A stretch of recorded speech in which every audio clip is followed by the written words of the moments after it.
Hi guys, welcome back to another episode of Spectator Sports. Back at it again with episode number 90. It is Super Bowl week. We're going to preview Super Bowl 58 and talk about some big things that happened in the NBA this past week. Before we get into it, we have some housekeeping to do. If you're new to this platform, subscribe to the channel. Like this video as well. Take a look at our Instagram and TikTok pages. And if you want to get the audio from this podcast, you can get it on Spotify. Clips from this episode you can get in our playlist as well. All links are in the description. It's Super Bowl week, and we are getting a Super Bowl rematch from 4 years ago between the San Francisco 49ers and the Kansas City Chiefs. Mahomes and Andy Reid are going for their third Super Bowl. This is going to be their fourth appearance in the big dance. There's a lot of new faces on the San Francisco side, namely Brock Purdy, Brandon Ayuk, but a lot of veteran pieces like Nick Bosa, George Kittle, and Kyle Shanahan making his second Super Bowl appearance. There's a lot of storylines coming into this, with namely the Chiefs dynasty. If they win this, they are cementing themselves as a dynasty in the NFL and could be the first team to repeat as back-to-back champs for the first time since the 03-04 Patriots about 20 years ago. The 49ers may have the better team from top to bottom, but when it comes to two of the most important positions in football, head coach and quarterback, this is where the Chiefs have an edge and probably a pretty big lead. And no disrespect to Kyle Shanahan and Brock Purdy, it's just that Mahomes has been the best quarterback since arriving on the scene 4 or 5 years ago. Andy Reid is the best head coach. And in the modern era, offense wins and wins a lot. And when you have the better quarterback, especially in these big games, you find ways to win no matter how good the opposing side is, especially on the defensive end. Kyle Shanahan is trying to break through. He hasn't won a championship since becoming a coach, even an OC. He's blown leads, getting away from the running game, and that is something that he will have to do to not only win, but also cement himself as a head coach. The last time these two teams played, they had a 10-point lead in the fourth quarter, fresh off an interception from Patrick Mahomes, but that defense gave away to 21 straight points, and the Chiefs walked away with their first Super Bowl in this window. And 4 years ago, this defense isn't the same as what it is today. They have lost numerous pieces in that talented defensive line. Now, I do think as a unit, they may be a little bit better, but individually, especially on that defensive line, they have some holes. The secondaries looked a little bit better than maybe the 2019 edition. The linebacking core is virtually the same, but the defense in this Super Bowl run, especially in this postseason, hasn't looked the same as it did in the regular season. They would generate turnovers, they would blow out opponents, get to the quarterback, but they're getting gashed. A lot of teams have been able to run up and down the field. We saw that with Aaron Jones with the Green Bay Packers, and then Jahmyr Gibbs and David Montgomery of the Detroit Lions. The Chiefs don't have any spectacular running backs, but Isaiah Pacheco always runs really hard, and the change of pace with Clyde Edwards-Helaire should be able to help establish the run and allow Andy Reid to mix up the play calling so not to be so Patrick Mahomes dependent in this Super Bowl matchup. The Chiefs offense, we've known that their wide receiving room especially has been one of the weakest units in the league, but they have found their form in this postseason after a year of leading the league in drops. MVS, Rashid Rice, for example, have picked up the slack, especially MVS being a guy that got trolled countless times with that drop against the Philadelphia Eagles. He has come up with 2-3 big catches in this postseason run. Rashid Rice has ascended to the number one receiver spot, and just to take some pressure off of Travis Kelce. We know that he will kill zone defenses and he will be the safety blanket for Mahomes. But whenever he may be covered, Mahomes will have to find someone else to get the ball to. And I think both of those guys I just named in the receiving room should be able to help with that problem. Now, I think compared to the last matchup with Jimmy Garoppolo, Brock Purdy is absolutely the better quarterback in this edition of the 49ers. And at running back, they had more of a committee led by Raheem Mostert. Now, they've taken him out and put in Christian McCaffrey, who's been their bell cow. And just been such a phenomenal back, what he can do outside the tackles, between the tackles, and catching the ball out of the backfield. Just another toy in this Kyle Shanahan offense. But an improved Debo and more experienced Debo plus Brandon Ayuk with George Kittle, this offense is lethal. Coach Spags has been one of the best defensive coordinators in the NFL, with not only just containing mobile quarterbacks, but also finding ways to stop teams that do well with motion. In 2 matchups against the Miami Dolphins, who came off the Kyle Shanahan tree, that defense basically shut down the Miami Dolphin offense, who relies on motion and a ton of speed. Those concepts are, again, very similar since Mike McDaniel is off the Kyle Shanahan tree. Now, there's similar personnel with the offense that San Francisco runs, but I think it's a more improved version of what we've seen in Miami. They still have Chris Jones, the standout first-team All-Pro defensive tackle, plus George Karlaftis, who has been improving as an edge rusher. Their secondary, L'Jarius Sneed, Trent McDuffie, are no slouches at all in the cornerback position, and their linebacking core is solid. With the tutelage of Steve Spagnuolo, I do think the Kansas City Chiefs have a defense that can just bend but not entirely break, because they faced a couple of good offenses, the Bills and the Baltimore Ravens, and stymied them for much of the postseason. Deebo Samuel, while he's been great in the regular season, he is banged up, and that shoulder injury will be something to monitor in the Super Bowl. Now, with the extra week, I'm sure he is going to suit up.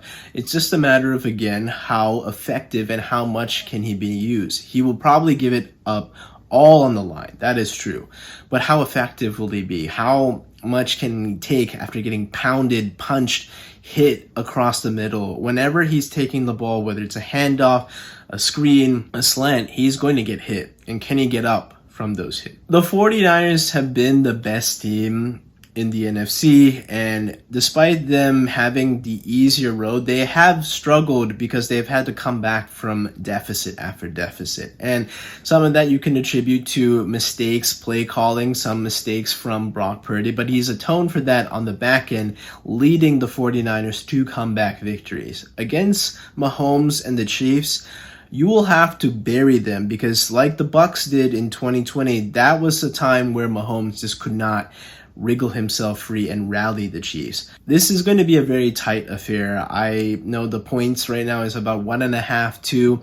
It basically means it's a coin flip. The 49ers, like I said, have the better team from top to bottom. The question is, can Brock Purdy rally them from another deficit? My thing is, I feel that the Chiefs will be right there with them. The 49ers will have at least a 1-possession lead heading into the fourth quarter, but can they ice it? And that's where I think either a mistake from earlier or during the fourth quarter will come back to bite them, and Mahomes and the Chiefs will rally and take advantage, and they will cement their dynasty and go back-to-back champions, like I said, for the first time in nearly 20 years. I'm picking the Kansas City Chiefs. They just have the better head coach, the better quarterback. I picked against Mahomes too many times, and if they lose, they lost to a superior overall team. But if he does that, I feel that Mahomes and the Chiefs have what it takes. They've been there, they've done that, they've traveled on the road. They can get this done, and they will be champions of Super Bowl 58. In the offseason, after years of players missing time due to rest or load management, the NBA decided to act on that. This year, in order to qualify for major awards like MVP or an All-NBA team, you have to play at least 65 games. That equates to about 80% of the regular season. Now, with the rise of NBA stars that are now missing games due to various injuries, some of them are at risk for missing out on these awards and accolades, plus even All-NBA teams. Tyrese Halliburton, for example, he has had a hamstring injury that he sustained in January, and he missed about 8-9 games. He missed some even before, and that puts him at risk for maybe missing out on a major payday. When you become an All-NBA member, you are eligible for a Supermax contract. That is additional $40 million that could come into your bank account. And I understand it's a major payday, that is money at stake, and not necessarily Tyrese's fault. Absolutely not. But in the day and age where you have so many resources, you have planes that you fly that are chartered, you have the best hotels with the most comfortable beds, therapists for every single part of your body, mental therapists as well, psychologists, the food that you have. There are so many more resources that players like Kobe Bryant, Michael Jordan, and players of past did not have, yet players from that era were consistently playing 70, 80, even all 82 games. It is a rarity to see a player start and finish the season and playing all 82 games, let alone starting all 82 of those games. LeBron himself, he has been the most durable player, but he hasn't made multiple 82 game seasons. He just has one in his entire career. Now, recently, with players speaking up about this might be something that the league may face some pressure on to revert back to the old rule. From a fan's perspective, from the grand scheme of things, media, television, all that, when you have these bigger matchups and players are missing out due to rest or whatever the case, those decrease the ratings, and countless fans love players and they come to their local stadiums to see said players, and sometimes they're in the opposing conference, you only get to see him once a year. I remember a few times where Steph missed games in DC because he was hurt.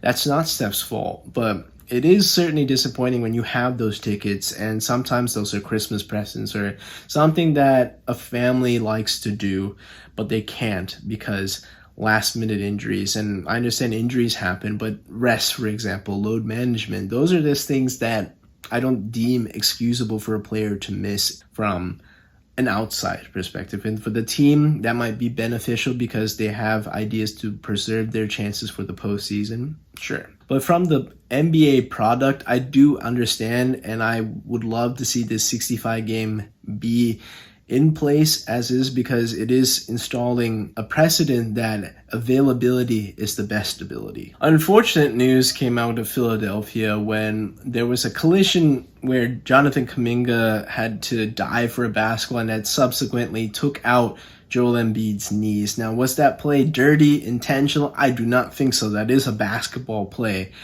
But the circumstances are now that Joel Embiid tore his lateral meniscus, and that's going to sideline him for about 1 to 2 months at the time of this recording. He's undergoing a procedure. It is a surgery, and depending on the damage that they see once they get in there, it could mean that he might even miss a longer amount of time. What does this mean for the 76ers? Well, they do have their all-star Tyrese Maxey, but Joel Embiid has arguably been better than his MVP year last year. He's ascended. He's had a 70-point game. He's being more efficient and probably on his way to clinching his second MVP in a row. But now with this new rule, most likely he's not going to get that. He might be sidelined for the rest of the regular season. The 76ers do get into the postseason. It's a question of what seed they will be. Is it even worth risking Joel Embiid returning for what could be a short playoff run? This just goes back to, though, Joel Embiid's lack of availability. I understand this is, again, a freak injury, but even beginning his career, he missed 2 full years. His rookie year, he was miffed about not getting Rookie of the Year despite only playing 35 games. There is just the whole level of where best ability is availability. To go back to my previous topic of the 65 game rule, I understand that injuries happen. Yes. When you're signing up to be an athlete, you have to take care of your body. There are so many things that go on. The big men today, they have weight on their feet and they have to make sure that they're stretching, keeping themselves loose, whatever the case may be, to keep weight off those joints, especially lower body injury. Once they start getting feet injuries, it's kind of over for big men. And we've seen that with Joel Embiid, that he has yet to crack the 70-game barrier in his entire career, and that's definitely not happening this season. And it's just disappointing. It was a promising season for the Philadelphia 76ers, but without him, they are no longer a title threat. They are barely even a fringe playoff team. Now, with Embiid out for effectively 1 to 2 months, maybe the rest of the regular season, regardless, he is most likely going to be deemed ineligible for the MVP race. Now, this opens up the entire field. And I think the leader would probably be Nikola Jokic. He has been up there in MVP conversation the last 3 years, winning 2 and coming second last year. But we've seen with NBA media outlets that you could have voter fatigue. You want something new. And I think if voter fatigue is something that is evident and that could happen again this year, the next best candidate could be Shai Gilgeous-Alexander of the OKC Thunder. The Thunder are right now jockeying for position with the Minnesota Timberwolves to be the number 1 seed in the Western Conference, and they very well could finish with the NBA's top seed. He is well above 30 points a game, and if he leads them to the West number 1 seed, I feel like that is a very compelling case for those with voter fatigue that he could be the NBA MVP of the 2024 NBA season. The other case for Nikola could be that if the Nuggets were to ascend up the Western Conference, they're 4th, but the way the seeding works out, it could flip any other day. And if they were to get into the top 3, top 2, and if he were to somehow get into that triple-double conversation that he just missed out on last season, that might be something that swings the vote back in his favor. It's going to be a very tight race. We love Nikola Jokic, but if that voter fatigue element is there, as we've seen in the past, I wouldn't be surprised if Shai Gilgeous-Alexander wins the MVP this year. With the trade deadline coming up, LeBron trade rumors have started circulating. Now, do we know of its validity? It's not really that likely, but it is a possibility. With the Lakers not having an extension on the table for the next couple of seasons, and LeBron having his son Bronny enter the league possibly next season, LeBron could very well lead the Los Angeles Lakers. He had a couple of loud messages with him wearing a Knicks towel after their recent Saturday night matchup beating the New York Knicks in Madison Square Garden. He has always been affiliated with the Knicks, even with his days in Cleveland, potentially leaving there and playing underneath the lights of Madison Square Garden. But those trade rumors would be a large leap, and it would take obviously a massive deal for that to happen. It doesn't mean that LeBron could be happy and could stay with the Lakers long term. He has fulfilled his obligations. He's brought LA a championship. He's brought the Lakers back into relevancy after the post-Kobe years where they were basically at the bottom of the Western Conference and the entire NBA. It is certainly something to entertain. I would love to see him remain with the Lakers for the rest of his career. But the fact that Bronny could enter the league, he might even join up with whatever team he gets drafted to, or simply go to a team for greener pastures. The Boston Celtics have been one of the best teams in the NBA, and they used to have a wide margin on that title. But the issue is with their recent slide of being about 12-6 since the new year, it's allowed for some doubt to creep in with these Boston Celtics. Now, they do have a lot of new parts, and it's been gelling pretty well, hence their early season success. But it does bring up some red flags recently. They've had a little bit of a slide, and it's made things a little interesting, especially with them losing to the Los Angeles Lakers last week without LeBron and AD. And that was another game where Jaylen Brown struggled in. My criticisms of him have been that he's been taking too many threes. That has been changed this year where his amount of three-point attempts have gone down. But overall, his numbers have gone down. And I felt like his all-star bid this year was a little bit fraudulent. I felt like there were maybe other players that were more deserving of Jaylen Brown's spot. And not to call him the weak link, because Jason Tatum has had his stinkers as well. I feel that Porzingis is the X factor, but you need Jaylen Brown to be that firm second option in this team, and Jason Tatum to be the undisputed number one, because there are some times that Jason Tatum struggles so much that we question whether or not it's Jaylen Brown's team to begin with. Now, I do not think there is really a debate there, but that does happen occasionally. Plus, they have this issue of living and dying by the three-point shot. Now, they're one of the best teams in the NBA. They're great with knocking down threes as a team, but the problem is some days when they're cold, they're truly an awful team. When you have that much spacing with just being a threat of being a good three-point team, this also should mean you're probably pretty good at getting looks inside, but that isn't the case.